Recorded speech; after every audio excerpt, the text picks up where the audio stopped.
This is question 26 and it's a question involving median, range and also stem and leaf diagrams. So we can see that we've got some information about heights of year 9 girls here. So we've got the median, the least height and the greatest height. And we've also got a stem and leaf diagram which is showing the height of 15 year 9 boys. And what we've got to do is compare the distribution of heights of the girls with the distribution of heights of the boys. So the first thing that we need to know is that the median is actually the middle value. So if we were to put all the girls' heights in order, then 165 would be the height of the middle girl. And from the stem and leaf diagram, we can find the median for the boys as well. And just to explain what the stem and leaf diagram means, the 15 there in this column is actually represents 150. And then the 8 there, if we're looking at this particular piece of data, would be added onto that and it would be 158. So that 8 there represents 158.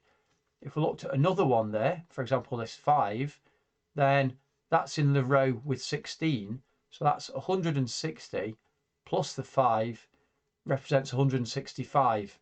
And just to do one more, this one here would be in the 18 row. So that would represent 18 or 180 plus the 2. So 182.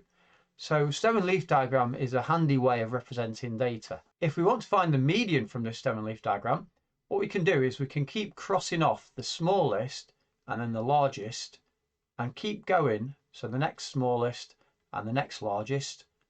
And we repeat this process until we find just one piece of data or two pieces of data sometimes in the middle. So we've got one piece of data there that's in the middle. And that represents 168. So the median for the boys is 168 centimeters. And if we compare that median with the girls' median, 165, what that tells us is that the boys were taller because they had a higher median. So we can put that down in the answer. So I'm going to say that the boys were taller because they had a higher median. So the boys, it was 168 centimeters and the girls, it was 165 centimeters. So the next piece of information I'm going to look at is how spread out the data was. So we can see that the least height for the girls was 150 and the greatest height for the girls was 170. So from that we can find the range, which is a measure of how spread out the data is.